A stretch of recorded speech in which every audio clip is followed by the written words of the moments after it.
everybody, Tony D and Little Joan here with a screenwriting tip. Oh, thank you, doggy. Oh, you have a screenwriting tip? Oh, okay, let's do that instead. Um, your screenwriting tip today: how to get started. A lot of people I talk to, whether they're writing novels or screenplays or poetry, are like, "Oh, how do I get started? I don't know what to do. I want to be a writer." Well, I assume you have an idea, right? I mean, you have a thought in your head. Start writing it down. It's pretty simple advice. If you have a scene, write the scene. Write the scene and see where it goes. Picture it in your head. And a lot of this for me is I use sort of the improv techniques, sort of mentally, right? So in improv, what you do is you'll get on stage with your scene partner, whoever that is, and you'll just start talking.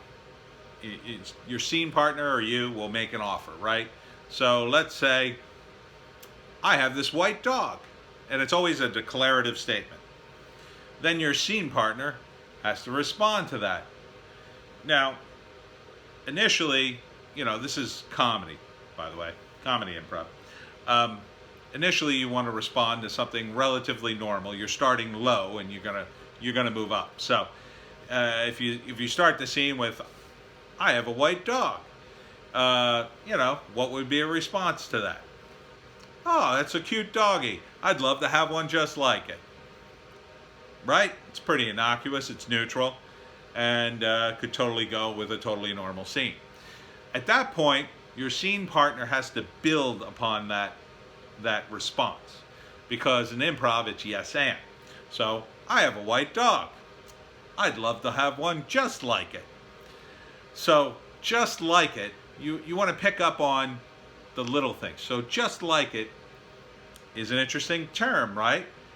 You want to just like it, eh? So, maybe that's what I'll heighten. You're looking for patterns to heighten here.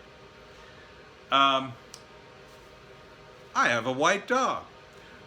I'd like to have one just like it." Well, you could probably go to the pet store and get one. That's where I got this one. I don't know if they have any left, but you could try. And then you might say, "No, I want one just like it." Right? "Oh, well, but this is my dog. You can't have my dog." "I'll clone it. I'll clone your dog." "Well, I guess so. I guess I can give you a drop of blood. I've got this really nice stopper, or really nice needle. I could just get some." "Wow, that is a nice needle. I want one just like it." So you could pick up on sort of that pattern of liking things exactly the same, and you'd build the scene that way. And then it would lead to some wacky conclusion. But for your normal screenplay, let's say, you're just going to imagine what things would be like if you push it to its logical conclusion. So if you have a comedy, well, something wacky's going to happen. If you have a drama, well, something dramatic should happen. If you have a supernatural thing, something supernatural should happen. I mean, it's pretty basic stuff. You make the thing happen that you want in your screenplay, and then you start heightening it. So if it's romance, heighten the romance. If it's Western, heighten the Western. Heighten the cowboy stuff. Heighten the poker and the gunfighting and the, whores that are kind of dressed like Victorian age girls, but they're not, because they're in the Wild West. I don't know where they got those clothes in the Wild West, but I guess they mailed them. So you're just going to push it along, and you just keep going forward as you're writing it. Now you might look at it and say, "Well, this really isn't working. This really isn't what I want." Well, but it's a starting point. So you may write something that you're not even going to use in the screenplay or the novel. Maybe it's a scene that takes place before the novel, but it'll help start to clarify what the heck you're doing. And even if you learn that your idea is total crap, you've learned that. You're when writing a story, and especially when writing a screenplay, it's about the structure and where it's going.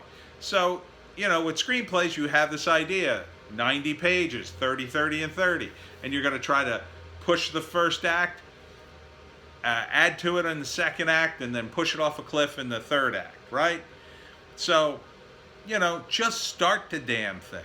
Just start writing a scene, and then just keep refining it. And keep refining it and looking at it and saying, well, what does this need? How can this be heightened? How could this be more? You want more.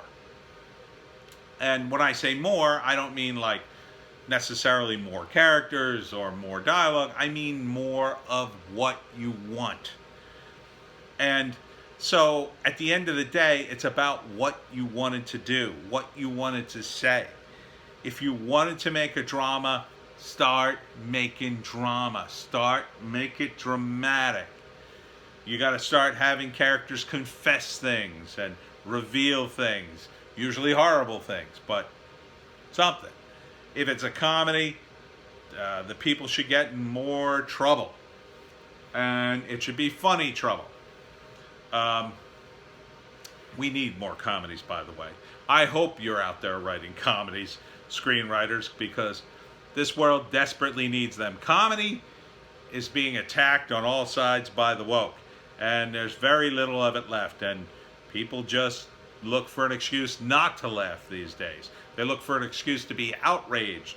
They will not laugh, even when you are offering them free comics on the internet. You cannot believe the comments I get on sites like Imgur, where I post my comics. And people just complain. Sometimes they say nice things, but these days there's a lot of complaining going on for free content. Free. Totally free. I don't charge anything, and yet people complain. People complain like I robbed them. People complain like I literally stuck a gun in their face and took their wallet. That's how badly these people complain.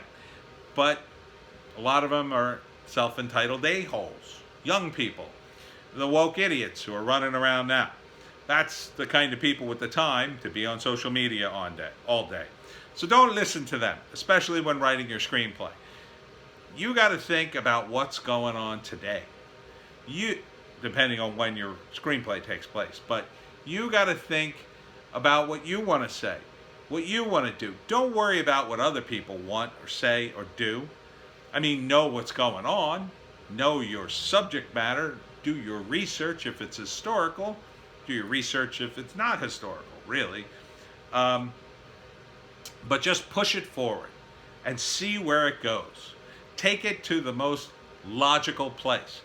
Play your characters at the height of their intelligence. That doesn't mean they all have to make the smart moves, but they should make a move that's smart for them. From their perspective, it should seem smart. So don't cheat yourself. That's a big way people cheat themselves, right? Ooh, I want this thing to happen, so I'm going to pretend like the character can't see that. No, you're going to have to do better than that. You can't just pretend the character doesn't know. If it's something obvious, you got to address it. You got to say, no, he would know. I can't do that bit. Or, no, he doesn't know, but I've come up with a good explanation of why the character doesn't know. Why the character was blocked from the information or misled. Always play characters at the height of their intelligence. And if you just keep pushing and pushing and working and just move forward with the screenplay, you could always edit. You could always go back later and just cut off a bunch of stuff that doesn't make any sense. As long as it got you to a place, that's something. That's something. And you're constantly clarifying. So when you're editing, don't just take out words or add words. Clarify. Always clarify things. Make things even more clear, more detailed. Why? That's the big question. Why is this happening? Why are these characters doing that? Are there other reasons why they're doing it? a lot of times you don't figure out all those answers until you get to the end of the screenplay, and then you have to go back and kind of seed it throughout after you realize where the screenplay is going to end. So that's my advice. Get started and don't stop.